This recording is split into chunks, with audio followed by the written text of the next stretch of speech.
NCC News reporter Tommy Farrell is live on the west side to show us what work is being done. Tommy? Thanks, Frank. Behind me at this house is where Patricia Sims and her husband reside. Patricia Sims is legally blind and her husband has dementia, but they have a service dog too named Bach, and he is the most important asset to that small family. There was no former history between Richie and Prego prior to the night of Prego's killing. It was that night when they first encountered each other and got into those couple fights, and then which led to Prego's death. So no prior history of those two people before that night. Now, I'm sure you've seen ESPN's segment of My Wish, where kids with serious illnesses are granted a wish of their dreams. Well, Central New York has its own Make-A-Wish Foundation, and they've been granting wishes since 1985. The work camp will last through this Saturday, June 30th, and they hope to raise over $55,000. Now, if you want to know how you can serve any type of community service in Central New York, but especially Syracuse Work Camp next year, go to nccnewsonline.com. In Syracuse, I'm Tommy Farrell. When Trooper Keller and the New York State Police are handling a crime scene, they're usually restricted to the ground. But now with drone technology, they'll have a bird's eye view. Cicero Town Supervisor Mark Vineski realized a couple years ago that the police department building was being neglected. When we have heavy rain or when we have ice melt, there's literally water that runs down the down the walls. We had to vacate an office in that building last winter because of the internal condition. After Vineski talked with a couple of state officials, a grant was given to the town to pay for the new building, located on State Route 31. Cicero Police Chief Joseph Snell says he's looking forward to the new location. Right off of New York State Route 31. People will know where we are. Many times we get phone calls, even though we've been here for a long time. People call us up and say, well, where are you? Lack of space is another issue Cicero police officers have to deal with, and that can put other police officers at risk. The area is so small down there that it's not conducive to officer safety. You're too close to the suspects when you got them booked and you got them arrested. Dozen police officers have to cram into this little locker room to get ready. And for the one female police officer, she has to lock the door and kick everyone out so she can change. Currently occupied by the United Union of Roofers, the new home of Cicero Police was once a barracks for the New York State Police, a building that has been recently renovated. Roof, dual zone air conditioning up and down. They used it as a training facility. Ceramic floors downstairs. It has it was all changed into meeting rooms, conference rooms, plenty of room for everybody. Vineski also said that it won't cost the Cicero taxpayers a dime. For the police officers, they're very appreciative of the grant funding their new building. And as for the old building... What are you going to miss about this place? Nothing. Absolutely nothing. Drones. What are they? Different eye, just seeing the world in a different way. A drone is a flying robot. It's a flying remote-controlled airplane. Unmanned aerial craft.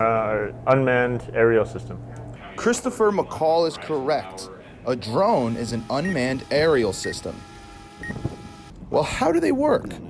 In layman's terms, a person controls the drone with a remote control. The remote control will either give you a live view with a camera or a point on a map. But before we delve into the technological advances of drones, let's see where they came from. Greg Walker, co-founder of Precision Vision, has been working with drones since the 1980s. 15, 20 years ago, drones brought up people's minds of shooting missiles, dropping bombs. But now, drones are becoming more and more common. Sooner than later, we'll be seeing them at our doorstep.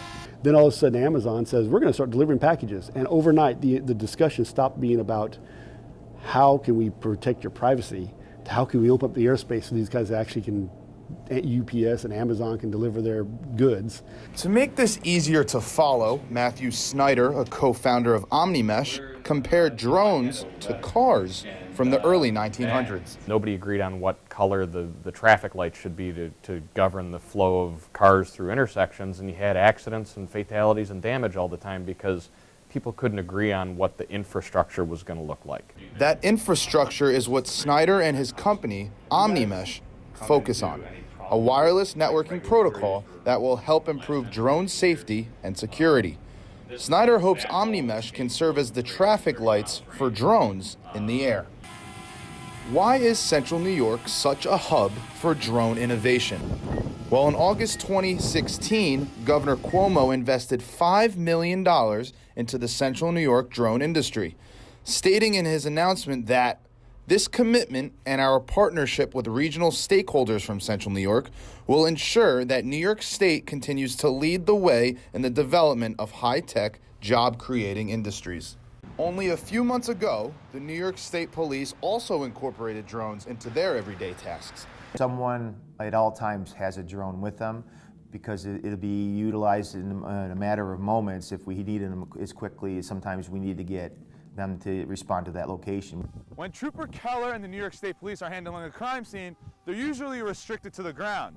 But now with drone technology, they'll have a bird's eye view. We had a horrific accident involving 3 OCC students, and what we were able to do is after the actual accident scene itself, we actually flew the drone to get aerial footage, to get a perspective which will be needed if it did come to trial, of how far the road is, how far maybe the kids were from the intersection. Coming this summer, the New York State Police have another reason to use the drones. You know, we have the state fair here, which is very large. We'll be able to use some of that footage using a drone to get ideas where the traffic, it may be a traffic pattern problem. Christopher McCall is the CEO of PhotoKite, and one of their goals is to assist public safety, a goal that just won them $1 million in the Genius New York drone competition. We make a box that gets added on top of public safety vehicles. So like a firefighter can have it up on top of a fire truck.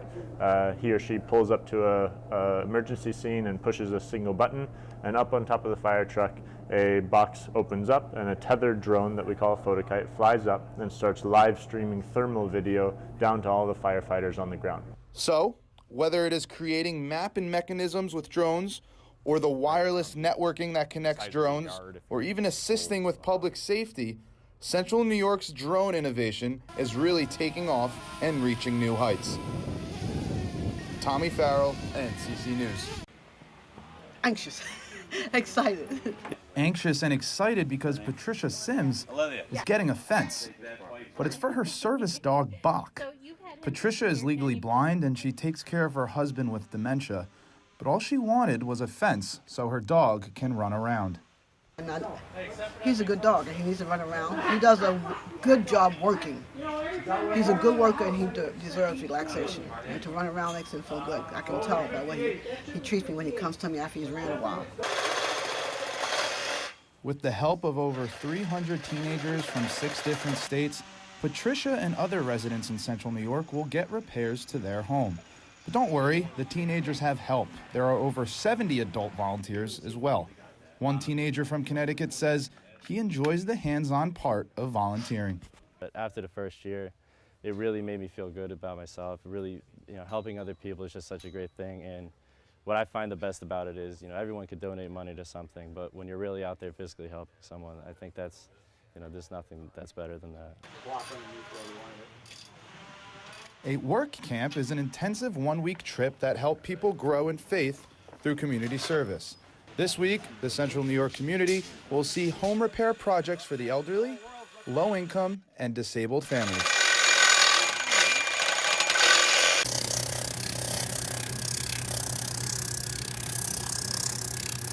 Discount Shoe Repair has been at the same location in downtown Syracuse for over 40 years. But one instance, 7 years ago, triggered the owner, Ralph Rotella, to do something. So this guy go by in front of the shoe shop and he had torn out shoes. His foot was sticking out. And I look at him, I said, wow, what a shame. This kind of people without no shoes on their feet. I said, you know what? I'm going to collect shoes for the needy too. Rotella doesn't use business hours to repair the donated shoes. He puts in extra hours for that. To be honest, what I do at night. I take care of my business during the day, and weekends like Saturday and Sunday, I come down and do it. During the first year of donations, Rotella collected around 75 pairs of shoes. Last year, he surpassed 14,000 pairs of shoes, an act that the rescue mission recognized. This year, Rotella has even higher expectations. There are hundreds of people each week who need shoes. Carolyn Hendrickson works at the rescue mission and says she doesn't know what they would do for the hundreds of people that come in each week if it wasn't for Rotella's shoe drive. We would not be able to meet all those needs as readily as we are able to if it weren't for Ralph's shoe drive.